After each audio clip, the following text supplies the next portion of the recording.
Algunas personas andan por la vida como una hoja en el aire, ¿verdad? Vuelan sin rumbo alguno y de manera apática. Bueno, esos son las personas que no les gusta hacer nada, pero al extremo, no trabajan, no estudian o no aportan. ¿Por qué pasa esto y cómo se les puede ayudar? Aquí nos acompaña Wagner Eduarte, que es psicólogo del Grupo CID, y también nos acompaña Ricardo Vares para conversar de este tema. Y yo quisiera empezar, Wagner, primero, saludándote y empezando con Ricardo, a quien le agradezco mucho que aceptara compartir con nosotros, porque vos, Ricardo, contanos tu historia. Vos pasaste por ese lapso, ¿verdad? En que no querías hacer absolutamente nada. No, como año y medio estoy en este lapso. Ajá. ¿Y qué fue? ¿Estabas en el colegio en ese entonces? Sí, estuve estudiando hasta por ahí de septiembre. Ajá. Y no me salieron bien las cosas, entonces tuve que salirme y como el más fresco me quedé vago. Ajá. Casi 2 años sin hacer absolutamente nada. ¿Y por qué? ¿Qué era lo que no te motivaba a tomar decisiones, a volver al estudio, a buscar un trabajo? Bueno, primero en el momento era menor de edad, costaba mucho que me dieran trabajo. Y el estudio tampoco en el momento no me dio mucho, o sea, no me llamó mucho la atención.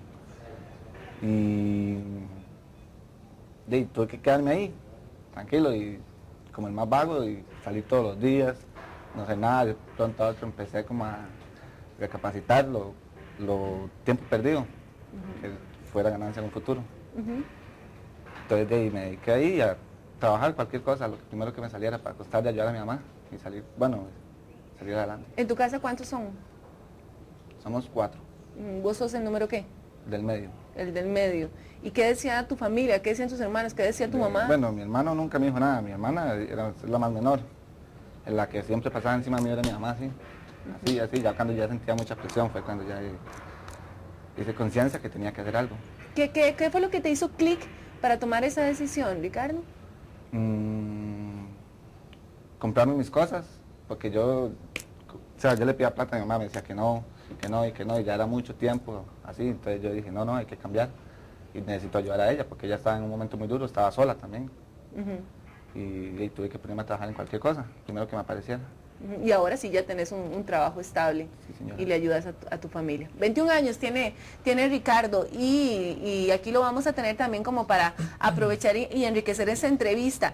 Wagner, es muy significativo lo que Ricardo dice porque encierra realmente una realidad. Hay momentos, hay lapsos en la vida que uno no quiere hacer nada y que tiene dudas serias sobre su futuro. Bueno, es que la verdad, Adriana, esto es un poquito complejo, ¿verdad? Hay muchas variables que entran de por medio. Me quedaba pensando ahorita, escuchando a Ricardo decir, año y medio. Durante ese año y medio, ¿qué hizo la mamá? ¿Qué posición tomaba la mamá de Ricardo? O sea, digo esto porque hay variables familiares, hay variables individuales, e incluso las mismas relaciones de pares, los amigos, mis amistades también generan una influencia. Entonces, yo creo, Adriana, que más que si hay tiempos de la vida donde uno no quiere hacer algo, yo creo que tiene que ver con la construcción de la identidad. En otras palabras, algunos autores hablan de algo que se llama identidad en demora, perdón. Y es cuando la adolescencia se comienza a extender a otras etapas de la vida, donde el ser humano se anda descubriendo a sí mismo. ¿Qué pasa? Que durante ese tiempo, donde tu identidad está en demora, tristemente lo que pasa es lo que decía Ricardo, lo que estábamos viendo en la nota, hay un tiempo de ocio. Y ese tiempo de ocio hay que aprender a interpretarlo de dos formas. Veámoslo de esta forma. Hay muchachos que nos están viendo el día de hoy, además la mamá lo está tratando de levantar y decirle, venga, no, muy temprano para levantarme, ¿verdad? Y podemos decir, Adriana, que hay muchachos que están precisamente, les vamos a poner el calificativo de vagabundos, están en una posición de vagancia ante su proyecto de vida, Están ociosos. Pero también encontramos la otra persona que es irresponsable. No es lo mismo ser vago que ser irresponsable. Entonces, dependiendo de esta variable, yo como padre de familia también tengo que ver cómo es que yo abordo esta situación. Y lo más interesante, a lo que yo quiero llegar en ese sentido, es aquí, Adriana. Cuando estás ante esta posición, como padre de familia, tienes que tener mucho cuidado en ese sentido. Vos vas pasando por etapas, porque como padre de familia te comienzas a frustrar. Obviamente cuando estás frustrado de ver a tu hijo que no hace nada, empieza el enojo y ese enojo viene asociado a te paso las facturas, malagradecido, yo tanto que me mato por vos, entendé que yo estoy sola, entendé que a tu papá te cuesta mucho. Y ya se transforma en pleitos feos. Me imagino que en tu caso también se dieron. Discusiones muy, muy fuertes. Sí, bastante. en donde nadie quiere ceder. Y no sé, Ricardo, si al final ese enojo se comenzó a convertir también en resentimiento, ya sé a lo que me quería referir. Cuando ya hay resentimiento de una de las partes porque me sacó en cara la comida, el resentimiento de que de una u otra forma, ¿cómo es posible que yo tanto que le he apoyado y incluso le di la oportunidad de estudiar y no quiso aprovechar, vagabundo malagradecido? Esas palabritas y esa situación comienza a generar este resentimiento que termina en distancia. Al final, la relación queda en una apatía y es donde se da la ruptura del vínculo. En otras palabras, nosotros en el grupo SIP le llamamos a esto, Adriana, rol parental disonante. Es cuando usted como papá y como mamá, sus emociones ya no son emociones agradables cuando entras en contacto con tu hijo. Ya hay una disonancia, ya hay algo que no es agradable. Bueno, pero si yo no lo presiono, y aquí estoy hablando como mamá, si yo no lo presiono, entonces voy a hacer una alcahueta. Entonces vea toda la vuelta porque que di. Entonces, si yo no lo presiono, él no va... Él o ella, porque, ojo, no estamos hablando de hombres, estamos hablando de que así como hay hombres, claro, hay mujeres que igual les dan los 30 años esperando que llegue un príncipe azul que la saque de la casa para casarse y ya. Bueno, pero vea toda la vuelta que di. Entonces, vea qué interesante. La familia, al final, tiene que entender si es que su hijo, vea, número uno, está en un proceso de identidad en demora. O sea, es alguien que a través de su adolescencia no ha podido descubrir, entre otras cosas, su vocación. En la adolescencia, Adriana, es donde comenzamos precisamente a preguntarnos qué es lo que queremos hacer con nuestra vida, es donde comenzamos a definir para dónde voy, y eso es un principio. Yo no puedo saber para dónde voy sin saber quién soy. Pero uno, ¿a qué edad se supone que ya debería, más o menos, me imagino que hay una fórmula mágica, pero debe haber una edad en que ya uno más o menos debe tener claro para dónde va? Es que, voy de nuevo, no hay una edad, aunque sí hay por elementos sociales, una edad que la marca precisamente el elemento que salís del colegio. Cuando salís del colegio se esperaría que durante algunos años ya hayas estimulado tu vocación, ya tengas claro qué vas a hacer respecto a tu vocación, y no solamente en tu vocación, porque también eso es importante. Vos hablabas de proyecto de vida. Bueno, proyecto de vida no solamente involucra la carrera que voy a estudiar, involucra también en qué voy a dedicarme a trabajar, indica también si voy a convertirme en papá, en mamá, a qué edad, involucra, o sea, es una serie de factores, Adriana, que al final juegan en la orientación que le quieres dar a tu futuro. Y eso no va llegando con nada, porque yo quisiera preguntarle eso también a Ricardo. Ricardo, ¿cómo te visualizas vos a futuro? ¿Qué querés vos también de tu futuro? Bueno, en eso, una familia, como todos.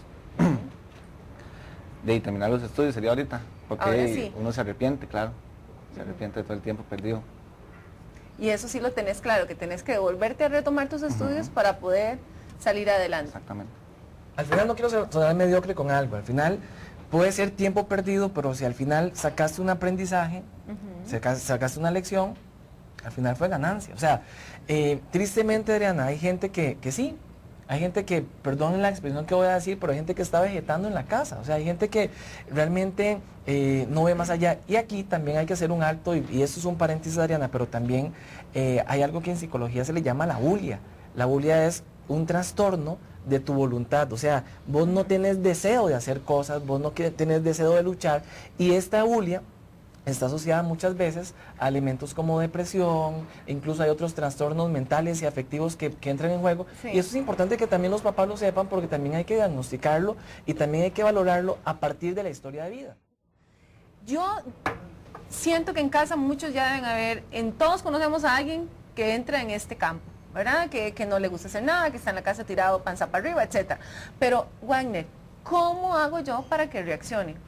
Tiene que llegar un caso extremo como el que llegó a Ricardo, que la familia tenía una necesidad muy grande para que él reaccionara. ¿O cómo hago yo para que ese muchacho de 20, 30 y ojo, que hasta de 40 años siguen viviendo a costa del bolsillo de los papás? Bueno, es que estás dando en el clavo. O sea, la familia tiene mucha influencia y mucha responsabilidad en este tipo de situaciones. O sea, cuando vos ves a un muchacho que se levanta a las 10 de la mañana, a 11 de la mañana, le llevan el desayuno al cuarto, ni siquiera lo ordena porque es la mamá que lo ordena. Además de eso, ni siquiera tiene que preocuparse por tener un quehacer doméstico porque todos se lo hacen. No le exigen que cumpla con ninguna otra obligación, ni siquiera aporte económico existe. Además de eso, no estudia y pareciera como que tampoco se lo ponen como una de las reglas de la casa. Entonces, al final hay chicos que están muy cómodos, lo que tienen en sus casas son hoteles, Tengo son palacios. que quitarle todo, entonces. Entonces, voy a tener que, como padre de familia, comenzar a sacar a mi hijo del punto de confort.